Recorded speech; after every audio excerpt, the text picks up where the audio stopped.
Hindi man sumama sa rally, binilang nila. Kasi, halimbawa pa, 49,000 yung estimate nila. Mas malaki pa po yung mga rallies na ginawa ng ating Pangulo noong panahon ng Unity, noong kampanya, kahit yung 2025 elections, umaabot sa 50,000, 70,000, 100,000 yung crowd. Pero ito 49, tingin ko mga kababayan, yung 49,000 na estimate, may patong na.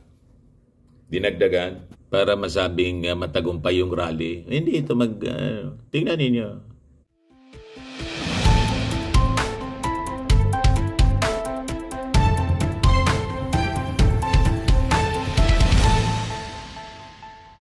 Hello po mga kababayan, si Dante Maravillas, Bicolano vlogger, broadcast journalist from Albay. I-update ko po kayo sa mga kaganapan.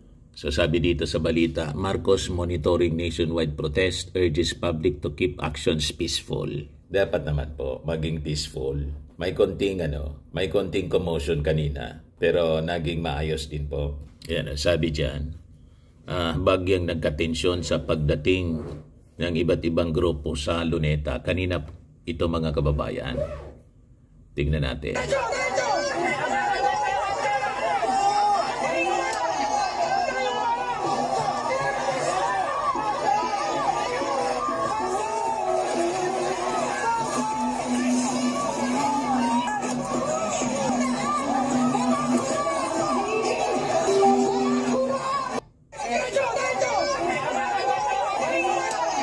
Ang mga magugulo man lang po, yung mga militant, normal sa kanila kasi po yung manggulo. Pero naayos din, ang policy kasi po ng ating gobyerno, maximum tolerance po. Kaya after ng konting commotion, naging maayos na rin po. O ito yung sa Luneta, mga kababayan, ang estimate nila, umabot sa mga 49,000 daw po ito. Pero duda akong mag 49,000 po ito. Yan o. Baka yung kaninang estimate as published sa PTV4, 13,000, baka makatotohanan pa. Pero kung 49,000, malabo po. Yan o, mag 49,000 yan po. Parang hindi po mag 49,000. Baka binilang pati po yung mga invisible participants. Yung mga nasa bahay lang.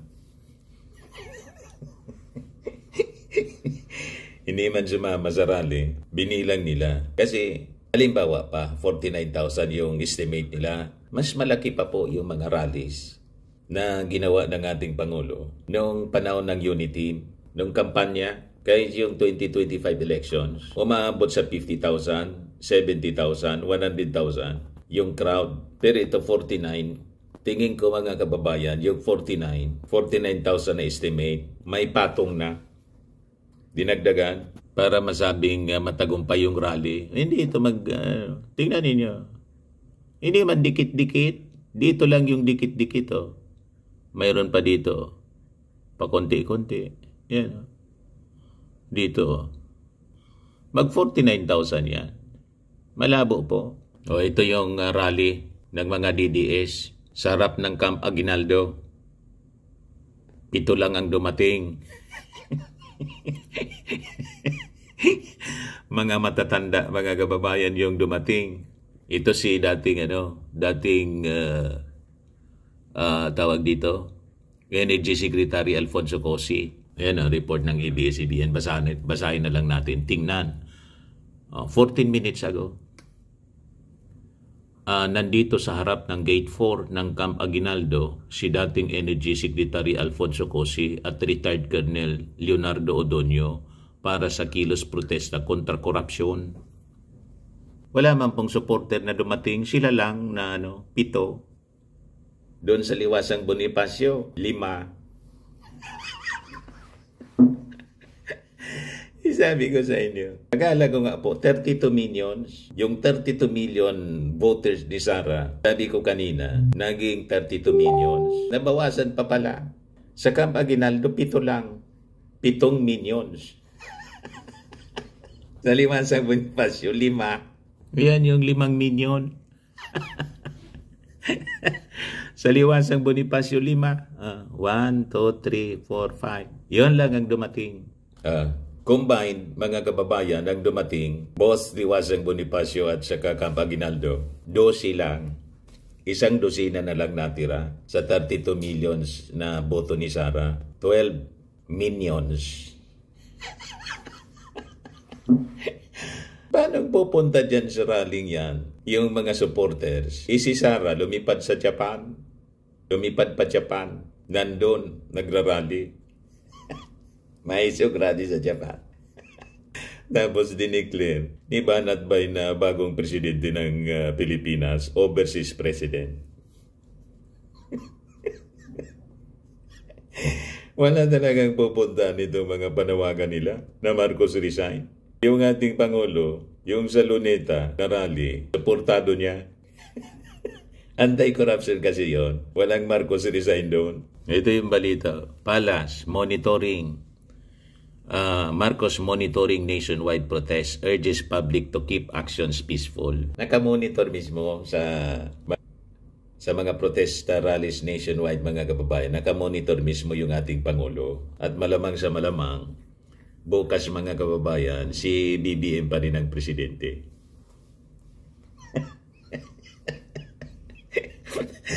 Ano ba? Malabo po. Walang makinig. Yung mga retired generals ni Sara. Wala man yun. Mga retarded na po yung mga generals ni Sara. Yung ating Pangulo po, suportado ng active and retired generals. Si Sara, ang natira sa kanya, mga retarded. Ano? Madali nang mag-expire kung sa produkto. Madali na mag-expire po. Yung nanawagan po. Si Chavit Singson, ganun din po. Expired natin. Tapos kanina, yung isa pa nilang minion, si dating Comelec Commissioner Rowena Guanzon, naligaw. Sabi rito, report ng There's the Rub, naligaw ang DDS na si Rowena Guanzon. Boring kasi ang DDS rally sa Liwasang Bonifacio dahil kakaunti ang tao, kaya pumunta na lang ito ng Luneta, ngunit iba yata ang agenda. Marcos resign at bringing home yata ang balak ng lola nyo, sabi rito. Kaya ayon, medyo na out of place, kaya sa hotel na lang tumambay at nagpasikat.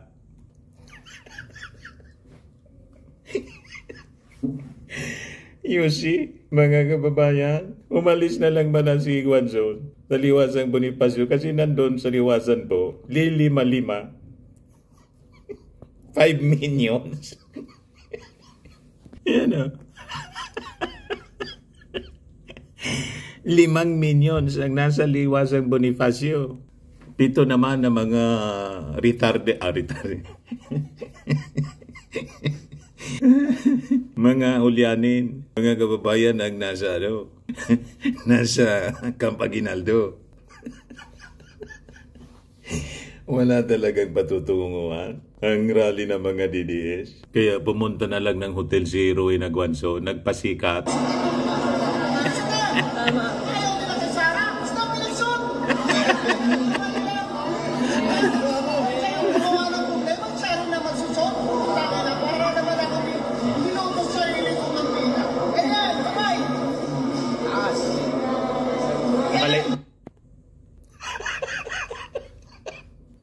Paano dadalo yung mga supporters ni Sara dyan sa rallying yan, mga kababayan, na naubos na? Kaya nga po si Sara nandun sa ibang bansa sa Maisog Rally sa mga OFW. Nasa Japan si Sara, iwan ko kung umuwi mamaya. Kasi ang sabi, may rally doon sa Davao. Baka umuwi lang. May susunugin daw siya doon na buhaya. So ang ibig sabihin, maraming buhaya sa Davao kasi may lilitsunin po. Other than yung mga 100 na baka na iaalay daw sa mga masasamang espiritu.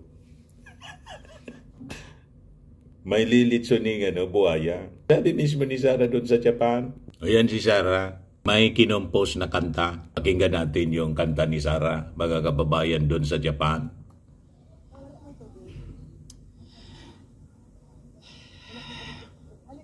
Huminga ng malalim. Yes. Nagbaw pa. Sinulat ko ito. Siya daw nagsulat nito? Mga 2.5 weeks. Hindi siya umabot sa birthday. Kasi Para sa birthday daw sana yan sinulat ko pa siya na PBBM. ulit-ulit pa hanggang nabuo siya ng maayos. 2 weeks sinulat. Sa Tingnan natin. dilim, tayo isinilang. Sa hirap, tayo nagdurusa. Sagana sila sa kayamanan. Taong bayan nilunod sa parusa. Kami ay apoy na hindi tay. Hakbang ng matapang sabay Hindi na maisog, sabay. matapang na. Tagalog na. Sigaw ng Napaya na bayan, kasi yung maisog. lumaban Naging na. duwag. Mga sakim, durugin na. Husband. Palagpagan yung mga minions. Mga bulok na pangako. Palasyong pinatong sa ating buto. Krimen itinago sa kasinungalingan. Kalayaan natin ipinagpalit sa ginto. Kami ay apoy na hindi mapatay. Hakbang Kami ay apoy na hindi mapatay. Alam ba ninyo yung apoy na hindi mapatay? Eternal flame. That is a description of hell. So pinandindigan na mga kababayan ni Sara ang pagiging presidente ng impyerno. Sila raw yung apoy na hindi mapatay. O di ba? Eternal flame. Ang eternal flame, ang ibig sabihin niyan, hell. Ang hell po, tingnan natin sa Bible. Ayan po, hellfire. Anong sabi dyan sa Mark 9, verse 43 to 48? Where the worm does not die, and the fire is not quenched. Hindi namamatay yung apoy, mga kababayan, hellfire. So sila daw, mga apoy. Sila daw yung apoy na hindi mamatay, di hellfire. The fire cannot be quenched. At ano ang sabi sa Revelation? Chapter 21, verse 8, But as for the cowardly, the faithless, the detestable, as for the murderers, the sexually immoral, sorcerers, idolaters, and all liars, their portion will be in the lake of fire, in the lake that burns with fire and sulfur, which is the second death. Saktong-sakto, mga kababayan, sa description ni Sarah, sa kanyang sinulat na tulain for 2 weeks, dinescribe niya yung kanyang sarili bilang isang apoy na hindi mamatay. So ang apoy na hindi mamatay, impyerno. Sa bagay, siya mismo yung sabi, presidente siya ng impyerno.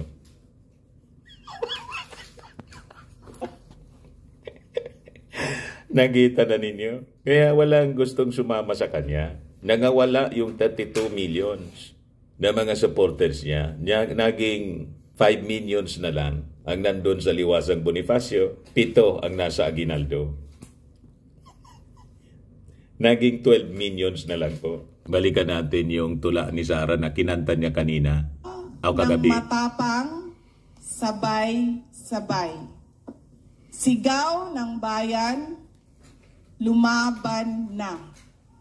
Mga sakim, So, ginagatungan niya durugin yung na. mga mamamayan na umag-alsa, lumaban na daw.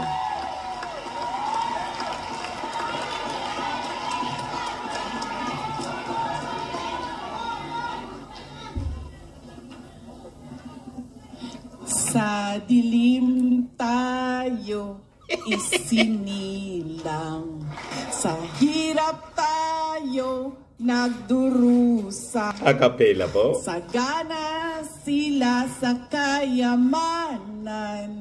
Taong bayan, dilunod sa parusa. Kami ay apoy, hindi mapatay. Hakbang Impyerno. ng matapang, sabay-sabay sigaw ng bayan, lumaban na. Proud na proud si Mga sakim, Dr. Mata, si Robin Padilla. durugin na. Mga sakim daw, durugin na. Mga bulok na pangako palasyong Sintonado pa. itinatong sa ating buto. Krimen itinago sa kasinungalingan. Kalayaan natin pinagpalit sa ginto. Kami ay Parang batang paslit na kumakanta po. Parang kindir lang.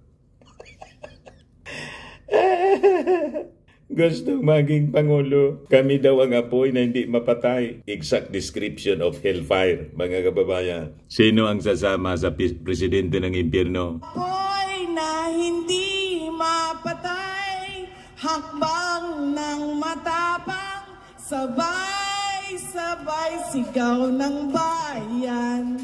Lumaban na mga sakim, durugin na.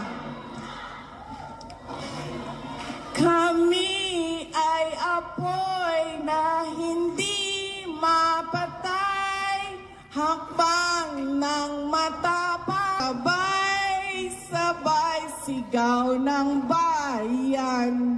Laban na mga sakim, durugin na. Taas noo, humahakbang, huwag yumuko kailanman. Taas noo, humahakbang, huwag yumuko kailanman. Taas noo, humahakbang, huwag yumuko kailanman.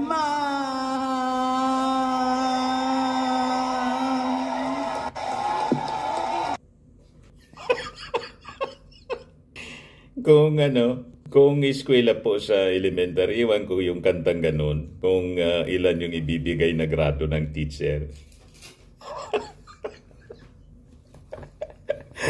O, di ba po, mga kababayan? O, ito yung announcement niya na may lilitsunin daw silang buhaya. Magpapalibing yan sa Davao. Pangalawa, sinasabi nila ay posibleng mag-threaten ng witnesses. Buhay na buhay si Trillanes, buhay na buhay si De Lima, buhay na buhay lahat ng... Oy ma'am, buhay na buhay lahat ng buhaya. Sandali, sinasabi ko sa inyo, hindi na bukas. Dahil bukas sa Davao City ay meron kaming lechon na buhaya. Mamaya yan, kasi kagabi ito, may lilitsunin daw silang buhaya. Kami na lang ay tumawag ang Crocodile Park. At sinabi nila sa akin, bibigyan namin ang prayer rally ng lechon na buhaya. Oh, hindi lang yan. Sabi ng kaibigan ko na merong bakery, sabi niya, Inday Sara, akong bahala sa cake mo na buhaya. So yung mga buhaya po, galing sa Davao. Ibig sabihin, marami silang buhaya sa Davao. Di ba? Mga kababayan, malinaw. So walang sumama po. Sa Davao siguro marami. Pero dito sa Maynila, 12 millions lang po ang sumama. Malamang mamayang hapon, uwi na po. Kasi wala man pong naikaya. Paano mo mahikayat yung mga taong lumuwas para suportahan ka sa rally, anti-Marcos rally? Inandun ka mismo sa Japan. Lumipad ka pa Japan. Tapos ngayon, binabantayan natin si David Singson kasi sinulsulan niya yung mga kabataan na lumuwas daw, yung GNC, para labanan ang korupsyon sa gobyerno. Nang sumabog sa kanya yung kanyang kwentong korupsyon. Tinitingnan ko yung mga balita ngayon. Wala akong makita kung lumabas man lang po si David Singson. Baka mamaya pa. Kung ino-observe niya, kung may makinig sa kanya, lumabas, mga kababayan. 12 millions lang yung lumabas. Sila lang ang nasa liwasang Bonifacio. 5 minions plus 7 minions na nasa Aguinaldo. Mga senior citizens na tulad ni Chavit Singson. Kaya ito, binas ng mga netizens, sabi ni Eduardo Chua, mga didis. Yan, daw, anti-corruption, sabi ni Nanding. Sabi ni Rene Fanoga, magnanakaw naman yan, malampaya, Dennis Oy binigay. Sabi ni Josefina Balaoro, Cosi, it's a big joke. Sabi ni Jumel Canoto, Alfonso Cosi, anti-corruption, sabay tawa ng malakas. Sabi ni Joe Confradel, natatandaan ko pa nung mataas ang kuryente. Sabi ni Ria, nakikisakay ng libre. Sabi ni Jan Canilas, mga kurakot nagtipon-tipon para sa masamang balak. Sabi ni Fred Simborio, the man who sold malampaya. Sabi ni Lida Ochoa, mga buaya dyan pumunta. Sabi ni Fernando Florese, Cosi, can someone ask him if he remember something about malampaya in Dennis Oy? Naong katuloy yung kanilang yung issue sa kanila ng korupsyon.